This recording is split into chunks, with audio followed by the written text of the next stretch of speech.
Hello everyone, welcome back to our channel simply studies with चैल्शा। And आज की class में हम डिस्कस करेंगे क्लासिफिकेशन एल्गोरिदम के बारे में। मशीन लर्निंग का हमारा ये टॉपिक है जो आपका एचटेट का एग्ज़ाम लास्ट ईयर हुआ था, उसमें मशीन लर्निंग से एक क्वेश्चन आया था। तो इसीलिए हम इस टॉपिक को थोड़ा और डिटेलिंग में कर रहे हैं।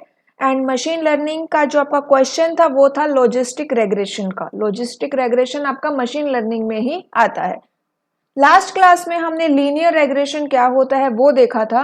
रेग्रेशन क्या होता है, मैंने आपको सुपरवाइज्ड लर्निंग में दो एल्गोरिदम बताई थी, एक रेग्रेशन एल्गोरिदम थी, एक क्लासिफिकेशन एल्गोरिदम थी। रेग्रेशन हमने कर लिया है। आज की क्लास में हम क्लासिफिकेशन एल्गोरिदम को डिस्कस करेंगे।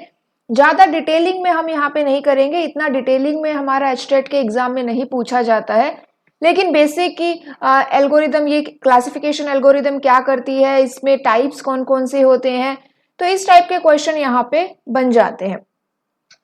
अब चलिए देखते हैं कि क्लासिफिकेशन एल्गोरिदम क्या होती है। सबसे पहली बात, अगर हमसे पूछा जाए कि क्लासिफिकेशन एल्गोरिदम किसका टाइप है, सुपरवाइज्ड, अनसुपरवाइज्ड या रेनफोर्समेंट लर्निंग, तो क्लासिफिकेशन लर्निंग हमारा सुपरवाइज्ड लर्निंग का ही एक टाइप है।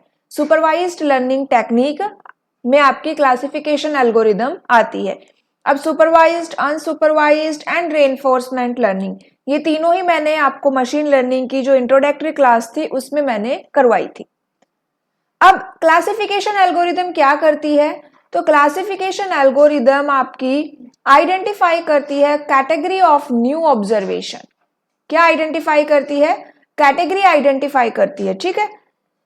क्लासिफिकेशन एल्गोरिदम नाम से भी पता चल रहा है, क्लासिफिकेशन मींस की कैटेगरी को ये आइडेंटिफाई करेगी on the basis of training data. Next यहाँ पे देखो कि जो क्लासिफिकेशन है, क्लासिफिकेशन एक प्रोसेस है। क्या है? एक process of finding a function. एक फंक्शन फाइंड कर रहे हैं हम यहाँ पे, एंड वो फंक्शन हमें हेल्प करता है। क्या हेल्प करता है? कैटेगरी को आइडेंटिफाई करने में। Classification is a process of finding a function which helps in dividing the data set into classes based on different parameters. Same thing है यहाँ पे। क्या है कि हम यहाँ पे कैटेगरी को आइडेंटिफाई कर रहे हैं, या फिर हम कहें कि जो डिफरेंट डेटा होता है उन डेटा को हम डिफरेंट क्लासेस में डिवाइड कर देते हैं, मीन्स कि उनकी कैटेगरी हम यहाँ पे बना देते हैं। तो क्लासिफिकेशन में हम बेसिकली एक फंक्शन यहाँ पे फाइंड आउट करते हैं, एंड वो फंक्शन हमें हेल्प करता है कैटेगरी आइडेंटिफाई करने में या फिर डेटा को उनसे रिलेटेड क्लासेस में डिवाइड करने में। In classification, a computer program is trained on the training data set, and based on that training, it categorizes the data into different classes. चलिए नेक्स्ट यहाँ पे क्या पॉइंट है हमारा? In classification algorithm, a program learns from the given data set or observation. Program जो है आपका वो कैसे सीख रहा है? गिवन डेटा सेट से। अब देखो गिवन डेटा सेट यहाँ पे क्यों मेंशन है, क्योंकि ये एक सुपरवाइज्ड लर्निंग का एग्जांपल है। सुपरवाइज्ड लर्निंग की एक टेक्निक है, एंड सुपरवाइज्ड लर्निंग में हम क्या करते हैं? सुपरवाइज करते हैं, लेबल डेटा प्रोवाइड करवाते हैं। इसीलिए यहाँ पे मेंशन है कि जो प्रोग्राम है learns from the given data set और ऑब्जर्वेशन, एंड जो डेटा सेट हमने दिया है उसी के बेसिस पे वो क्या करता है? क्लासिफाई करता है new observations into a number of classes और ग्रुप। फॉर एग्जाम्पल, यस और नो, 0 और 1, स्पैम और नॉट स्पैम, कैट और डॉग एटसेट्रा। ये क्या है? यहाँ पे डिफरेंट कैटेगरीज है।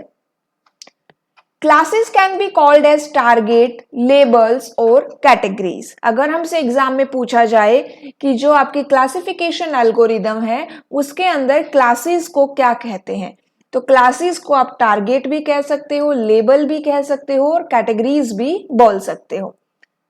Unlike regression, the output variable of a classification is a category, not a value. अब अगर आपको regression algorithm याद है, रेग्रेशन एल्गोरिदम में हम क्या करते थे? वैल्यू के बारे में यहाँ पे बात करते थे। जो हमारा आउटपुट वेरिएबल है वो कोई ना कोई वैल्यू होती थी, लेकिन यहाँ पे जो हमारी आउटपुट वेरिएबल है वो क्या होती है? कैटेगरी होती है। Since the classification algorithm is a supervised learning technique, hence it takes labeled input data. ये बात मैंने ऑलरेडी डिस्कस कर ली है. चलिए नेक्स्ट यहाँ पे देखते हैं.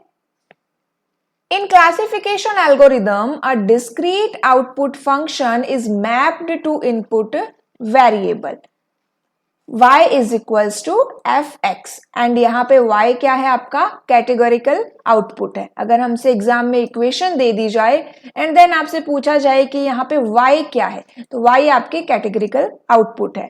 एग्जाम्पल अगर हमसे पूछा जाए, अब अगर आपसे क्लासिफिकेशन एल्गोरिदम के एग्जाम्पल पूछे जाए तो यहाँ पे सबसे जो फर्स्ट एग्जाम्पल रहेगा इसका वो है email spam detector. Email spam detector में यहाँ पे जो आपका प्रोग्राम है वो क्या आइडेंटिफाई करेगा कि वे पर्टिकुलर ईमेल स्पैम है या नहीं. अगर वो स्पैम है तो वो उसे स्पैम फोल्डर में डालेगा, अगर वो स्पैम नहीं है तो आपको वो इनबॉक्स में शो होगा. तो ईमेल स्पैम डिटेक्टर आपका क्लासिफिकेशन एल्गोरिदम का ही एक एग्जाम्पल है. अदर एग्जाम्पल्स क्या क्या रहेंगे? Speech recognition, identification of cancer tumour cells, drugs classification, biometric identification, ये सब हमारे क्लासिफिकेशन एल्गोरिदम के ही एग्जाम्पल है. नेक्स्ट यहाँ पे आता है aim of classification algorithm. Classification algorithm का मेन एम क्या होता है? तो कैटेगरी आइडेंटिफाई करना इसका मेन एम होता है. आप इस ग्राफ के थ्रू भी देख सकते हैं कि यहाँ पे सर्कल्स को क्लास ए में रखा गया है, ट्राइंगल को क्लास बी में रखा गया है. तो दो कैटेगरी यहाँ पे बना दी गई है. फिर यहाँ पे नेक्स्ट आता है there are two types of classification. कितने टाइप के क्लासिफिकेशन होते हैं? टू टाइप्स के होते हैं. उससे पहले यहाँ पे देखो कि the algorithm which implements the classification on data set is known as a classifier. Classifier क्या होता है?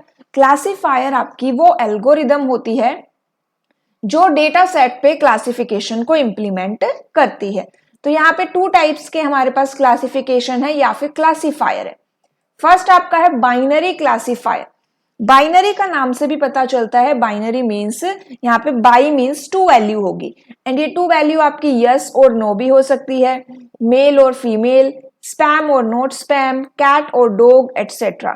तो बाइनरी क्लासिफिकेशन मीन्स कि हमारे पास केवल दो आउटकम हो सकते हैं. यहाँ पे ओनली टू पॉसिबल आउटकम्स, दो से ज्यादा आप यहाँ पे आउटकम्स या रिजल्ट नहीं देख सकते.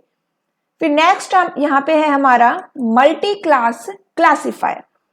मल्टी क्लास क्लासिफायर में आपको दो से ज्यादा आउटकम्स देखने को मिलेंगे. For example classification of types of crops. अब यहाँ पे क्रॉप्स तो काफी टाइप की होती है. Classification of types of music, music भी काफी टाइप के होते हैं. तो ये आपके मल्टी क्लास क्लासिफायर में आ जाएंगे. फिर नेक्स्ट हमारा आता है लर्नर. अब जो क्लासिफिकेशन एल्गोरिदम है उसमें टू टाइप्स के लर्नर होते हैं. फर्स्ट होता है आपका लेजी लर्नर एंड सेकंड होता है ईगर लर्नर. कितने टाइप के लर्नर होते हैं? टू टाइप्स के, lazy learner and eager learner. Lazy learner क्या होते हैं?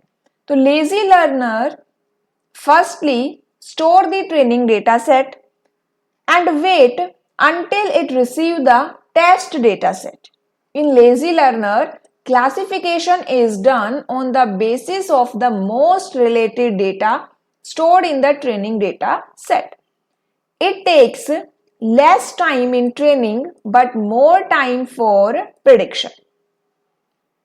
लेजी लर्नर में क्या कह रहा है? लेजी लर्नर में पहले ये आपका जो ट्रेनिंग डेटा सेट है, पहले क्या करेंगे? ट्रेनिंग डेटा सेट को स्टोर करेंगे एंड देन ये वेट करते हैं जब तक इन्हें टेस्ट डेटा सेट रिसीव नहीं हो जाता. ठीक है, उसके बाद यहाँ पे क्लासिफिकेशन की जाती है. ट्रेनिंग में कम टाइम लेते हैं लेकिन प्रिडिक्शन में ज्यादा टाइम लगता है. Example KNN algorithm and case based reasoning, ये दोनों ही लेजी लर्नर के एग्जाम्पल रहेंगे. Eager learner. ईगर लर्नर क्या होता है? Eager learner develop a classification model based on a training data set before receiving a test data set. Lazy learner में क्या था? लेजी लर्नर में क्लासिफिकेशन के लिए ये वेट करते हैं टेस्ट डेटा सेट का, लेकिन ईगर लर्नर में ये टेस्ट डेटा सेट का वेट नहीं करते।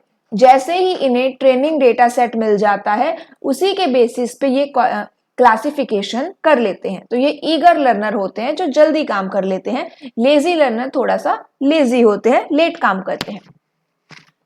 Eager learner takes more time in learning and less time in prediction. Example यहाँ पे डिसीजन ट्री रहेगा, नेव बेस्ड एल्गोरिदम है, ANN एल्गोरिदम है। ठीक है, अगर एग्जाम में पूछा जाए कि इनमें से लेजी लर्नर के लिए कौन सा एग्जाम्पल है, ईगर लर्नर का क्या एग्जाम्पल है, तो ये एल्गोरिदम्स इनके एग्जाम्पल रहेंगे। नेक्स्ट यहाँ पे आते हैं टाइप्स ऑफ क्लासिफिकेशन एल्गोरिदम। दो टाइप के यहाँ पे मॉडल होते हैं, एक है लीनियर मॉडल एंड सेकंड होता है non linear model. Linear model में हमारा आता है लॉजिस्टिक रिग्रेशन, जिससे एग्जाम में क्वेश्चन आया है। सेकंड है हमारा support vector machine. Non linear model में आता है के नियरेस्ट नेबर, ये जो ऊपर KNN एल्गोरिदम लिखा हुआ है इसकी फुल फॉर्म है के नियरेस्ट नेबर। सेकंड है कर्नल SVM, उसके बाद है नेव बेस, नेक्स्ट है decision tree classification and last है रैंडम फॉरेस्ट क्लासिफिकेशन। तो ये आपके क्लासिफिकेशन एल्गोरिदम के टाइप्स है। ठीक है, तो आज की क्लास में हमने क्या देखा कि क्लासिफिकेशन एल्गोरिदम क्या होती है, इसमें लर्नर कितने टाइप के होते हैं, क्लासिफायर क्या होते हैं एंड टाइप्स कौन कौन से होते हैं। ठीक है, नेक्स्ट क्लास में हम लॉजिस्टिक रिग्रेशन के बारे में देखेंगे। क्लास अच्छी लगे तो क्लास को ज्यादा से ज्यादा शेयर करिएगा। Okay, thank you.